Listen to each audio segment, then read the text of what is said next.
వి gold trusted gold buyers మీరు తాకట్టు పెట్టిన బంగారాన్ని విడిపించి ఈ రోజు ఉన్న మార్కెట్ ధరకు కొనబడును. Hi guys, welcome to I dream. నేను మీ చాణక్య. అండ్ ఫెబ్ 14th నాడు రిలీజ్ అయిన అన్ని మూవీస్లలో మరి ప్రజెంట్ హిందీ మూవీ కూడా ఒకటి ఉంది. మరి ఆ మూవీయే చావా.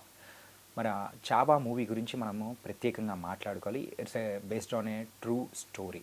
అది కూడా ఎవరిదో కాదు, ఛత్రపతి శివాజీ గారి కొడుకైన శాంబాజీ గారి స్టోరీ. మరి ఆయనని ఎంత దారుణంగా చంపారు అనేది మనం చరిత్రలో చూసాం. కాకపోతే ఆ మూవీ బేస్ చేసుకొని ఇప్పుడు ఆయన జీవిత చరిత్రను కూడా ఈ మూవీ ద్వారా కూడా చూపించారు. మరి అందులో యాక్ట్ చేసిన విక్కీ కౌశల్ ఆ క్యారెక్టర్ అనేది కూడా ప్లే చేశారు. అండ్ హీరోయిన్గా కూడా మరి రష్మిక మందానా కూడా ఉన్నారు. అండ్ డైరెక్టర్గా లక్ష్మణ్ గారు. సో వీటన్నిటి గురించి అసలు మూవీ ఎలా ఉంది అండ్ ప్రేక్షకుల్ని ఎలా ఎంటర్టైన్ చేయబోతుంది, మెయిన్గా బాలీవుడ్ యొక్క తలరాతను ఈ యొక్క ఫస్ట్ అంటే ఈ ఇయర్లో మరి ఫస్ట్ హిట్గా మరి ఇది అభివర్ణించచ్చా లేదా అనేది మాట్లాడేసుకుందాం. మరి మాట్లాడడానికి ఇప్పుడు మనతో పాటు కూడా ఉన్నారు మరి ఫిలిం క్రిటిక్ మరి శ్రీనివాస్ గారు. Hi sir. Sir, Chhaava. So ఈ బాలీవుడ్కి అసలు రీసెంట్ టైమ్స్లో అయితే హిట్లు అనేది ఎక్కడా లేదు. ఒక ప్రాపర్ హిట్ కావాలనే చాలా దాహంతో కూడా ఉంది. మరి దాన్ని తీర్చే అవకాశాలు చావా ద్వారా ఉందా లేదా? ఉందండి, ఖచ్చితంగా ఉంది. ఎందుకంటే వాళ్ళు తీసుకున్న స్టోరీ ఆ వారియర్ గురించి ప్రజెంటేషన్ ఇప్పటిదాకా లేదు కాబట్టి this is the first visual presentation of that warrior. ఖచ్చితంగా ఉంది. అండ్ ఇది 1689లో జరిగిన స్టోరీ. అంటే ఆల్మోస్ట్ 336 ఇయర్స్ బ్యాక్ జరిగిన స్టోరీని వీళ్ళు కళ్ళగట్టినట్టు చూపిస్తున్నారు. అంటే మనకి హిస్టరీ బుక్స్లో చదువుకున్నప్పుడు అది మనం ఇంత పెయిన్ఫుల్గా మనం అయితే విజువలైజ్ చేసుకోము. కానీ వీళ్ళు చూపించిన పెయిన్ మనం చాలా హట్ అవుతాం. మనం ఎక్కడో అంటే కళ్ళలో నీళ్ళు వచ్చేస్తాయి. ఓకే, ఇంత ఇంత హింసించారా, ఇంత హింసింపబడ్డా ఒక కింగ్ తన లక్ష్యం పట్ల దృఢంగా ఉన్నందుకు గాను అని చాలా బాధ అనిపిస్తుంది. మరాఠియన్స్ ఎవరైనా ఉన్నారనుకోండి, వాళ్ళందరికీ కూడా ఛత్రపతి శివాజీ గారిని ఎలా కొలుస్తారో ఎలా చూస్తారో, మరి ఆయన బర్త్ యానివర్సరీ ఉన్నప్పుడు కూడా వాళ్ళు చేసే పూజలు కానీ ఫెస్టివల్ కానీ వేరే రకంగా ఉంటుంది. కానీ ఛత్రపతి శివాజీ గారి కొడుకైన శాంబాజీ గురించి మనకు తెలిసింది చాలా తక్కువ, తెలుగు వాళ్ళకైనా అని వేరే వాళ్ళకు. మరి ఈ మూవీ ద్వారా వైడ్ స్ప్రెడ్ అనేది కూడా వచ్చే అవకాశాలు కూడా ఉంటున్నాయి అంటున్నారు. సో మరి క్యారెక్టరైజేషన్ చేసిన మరి టైటిల్ రోల్ ప్లే చేసిన విక్కీ కౌశల్ గారి యాక్టింగ్ ఎలా ఉంది? అదే మెయిన్ ఈ సినిమాలో ప్లస్ పాయింటే అది. ఏదైతే క్యారెక్టరైజేషన్ ఉందో సినిమాటిక్గా లేదు. ఓకే, రియలిస్టిక్గా, చాలా రియలిస్టిక్గా ఉంది. అతను అసలు యాక్టింగ్ చేసినట్టు అనిపించలే. మనం కాసేపు ఆ ఎరాలోకి వెళ్ళిపోయి ఆ స్టోరీ మన ముందు జరుగుతున్నట్టు అనిపించింది. నమ్మించారు ఆ విధంగా. That's very good. అతని పోర్ట్రేల్ కూడా చాలా బాగా చేసిండు. అంటే ఎక్కడ కూడా మనకి విక్కీ కౌశల్ అసలు 1% కూడా కనిపించాడు. We see only the Sambhaji character being portrayed in front of us. చాలా మంచిగా చేశాడు అసలు. అంటే నాకు తెలిసి బిగ్గెస్ట్ అవార్డ్స్ ఏ ఉన్నా కూడా దిస్ యాక్టర్ విల్ గెట్. దీన్ని మించి యాక్టింగ్ ఈ ఇయర్లో ఇంకెవరు చేయలేరు నాకు తెలిసి. Wow, it's big compliment sir.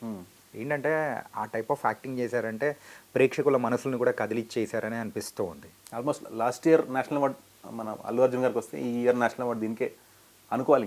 ఇంకా దీని మించి యాక్టింగ్ కష్టం. Okay okay. అంటే రష్మిక మందానా గారు, మరి రష్మిక మందానా గారు ఇప్పటివరకు హిందీలో ఒకసారిగా అబ్జర్వ్ చేసుకుంటే ఒక ప్రైవేట్ ఆల్బమ్ సాంగ్స్ కానీ అవన్నీ చేశారు. ప్రాపర్ హిందీ మూవీ అంటే ఇప్పటివరకు చేసిన దాఖలాలు చాలా తక్కువ.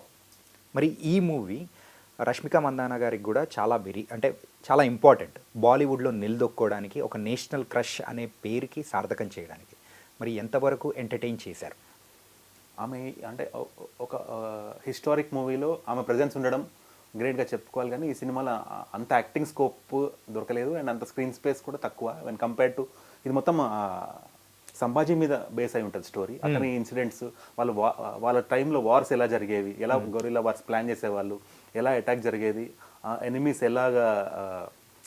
ఎలాంటి పన్నాగాలు పన్నేవాళ్ళు, ఇలాంటివన్నీ వీటి మీద డిపెండ్ అయి ఉంటుంది.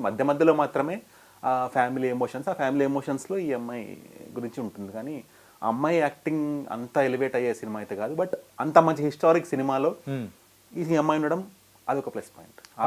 ఆ విధంగా గొప్పగా చెప్పుకోవాలి. ఉన్నంత స్పేస్లో రష్మిక మందానా గారి acting as a queen she is good. As a queen she is good. Okay. And మీరు అన్నారు ఏంటంటే ఇది కంప్లీట్ ఒక వారియర్కి సంబంధించిన మూవీ. అండ్ ఆ రోజుల్లో పన్నాగాలు ఎలా ఉంటాయి, సో ఎత్తుకు పై ఎత్తు వేయాలి, శత్రు రాజ్యాలు వాళ్ళు మన దగ్గరికి వచ్చినప్పుడు యుద్ధాలు ఎలా చేయాలి అనేది. సో ఆ ప్రొడక్షన్ వాల్యూస్ కానీ ఆ వార్ సీక్వెన్సెస్ కానీ ఎలా ఉన్నాయి? చాలా బాగా తీశారు. అంటే మనకి ఈ సినిమా ఎప్పుడైతే టీజర్ ఫస్ట్ లుక్ వచ్చిందో అప్పటి నుంచే ఆడియన్స్ క్యూరియాసిటీ లెవెల్స్ పెంచేసింది సినిమా. దాని తర్వాత ఎప్పుడైతే ట్రైలర్ వచ్చిందో ఆ క్యూరియాసిటీ లెవెల్ 10 times 100 times పెరిగిపోయింది. ఇవాళ మార్నింగ్ నేను ప్రసాద్ మల్టీప్లెక్స్లో చూశాను. Almost people were wearing that Bhavani మాత కండువాస్ చాలా మంది. అండ్ సినిమా అయిపోయాక I can give you the footage. Okay, చాలా జోష్గా అరుస్తున్నారు, జై భవానీ మాత జై భవానీ మాత అని చెప్పేసి. అంటే నిండిపోయారనమాట. ఆ ప్యాట్రియాటిజంకి సరెండర్ అయిపోయారు ఆడియన్స్. That's very good. అంటే ఒక గుడ్ ఫీలింగ్ ఇచ్చేది ఏదైనా మంచిదే నా దృష్టిలో.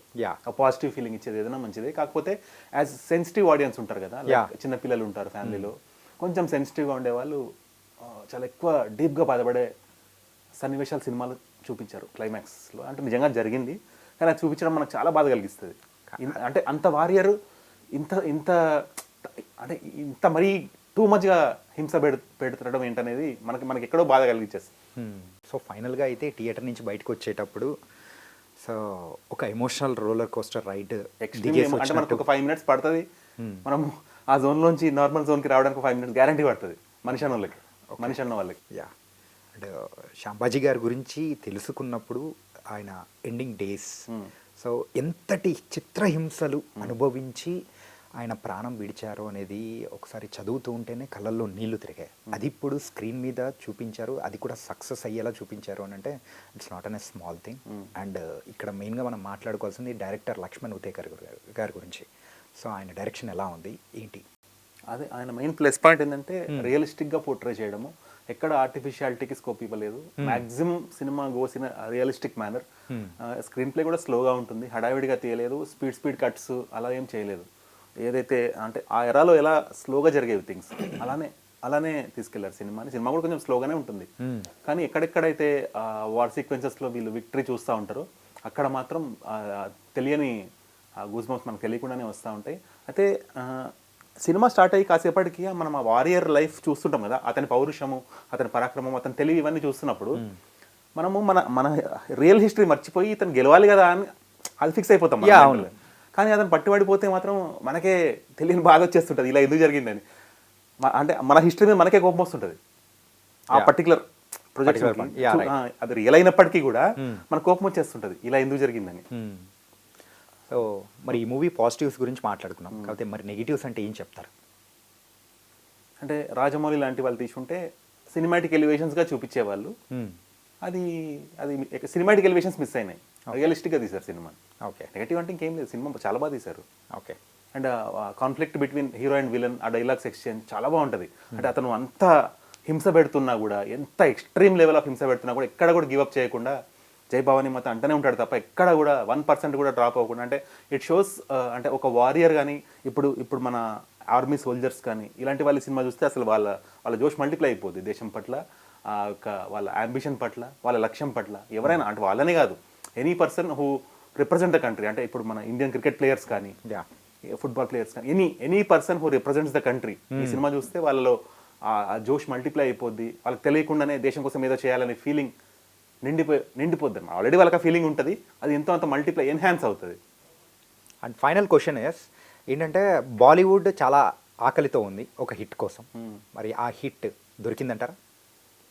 ఇది ఎక్కడ మనము కమర్షియల్ సినిమాగా చూడడానికి లేదు, ఇది హిట్ అవుతుంది ఖచ్చితంగా. డబ్బులు వస్తాయి, ఎక్కువ డబ్బులు వస్తాయి, అన్నీ జరుగుతుంది. కానీ దీన్ని హిట్ ఫ్లాప్ పక్కన పెట్టి సగటు మనిషి సినిమా చూడాలి, ఇలా జరిగింది మన చరిత్రలో తెలుసుకోవాలి, ఫ్యూచర్, ప్రజెంట్ అండ్ ఫ్యూచర్ మనం చాలా జాగ్రత్తగా ఉండాలి. ఓకే, మన వాళ్ళంటే ఎవరు, మనకి పగ వాళ్ళంటే ఎవరి నుంచి మనం జాగ్రత్తగా ఉండాలి, మన వాళ్ళని మనం ఎలా ఒకరికొకరు సహకారంగా ఉండాలి. అప్పట్లో ఎంత వడిసే కోఆర్డినేటెడ్గా ఉండే వాళ్ళందరూ కూడా ఇప్పుడు ఎందుకు డివైడ్ అయిపోతున్నారు, చిన్న వాటికి కూడా ఇష్యూస్ తెచ్చుకుంటున్నారు. అలా కాదు, అప్పుడు ఎలా ఉండేవాళ్ళు, ఇవన్నీ కూడా ఎంతో అంత ఇట్స్ లైక్ అది ప్రీచింగ్ లా ఉండదు, చూసి తెలుసుకునేలా ఉంటుంది. ఓకే, యునైటెడ్గా ఉండాలి. ఐ మీన్ టు సే యూనిటీగా ఉంటే ఎంత బాగుంటుంది. ఓకే, మన వాళ్ళందరూ యూనిటీగా ఉంటే ఎవ్వరేం చేయలేరు అనేది అంటే కొన్ని బాగున్నాయి ఈ సినిమాలో message. Okay, it was very nice sir, and thank you so much. Chhaava movie గురించి అది హిట్ ఫ్లాప్తో సంబంధం కాదు, ప్రతి ఒక్కరు ఖచ్చితంగా హిట్ అవుద్ది, కానీ దీన్ని కమర్షియల్ హిట్గా లెక్క పెట్టద్దు అంటున్నా నేను. అదే అర్థమవుతుంది, ఒక హిస్టారిక్ పోర్ట్రేయల్ ప్రతి ఒక్కరు చూడవలసిన మరి మంచి మూవీ చాబా అని చెప్పేసి చెప్తున్నారు. So thank you so much sir.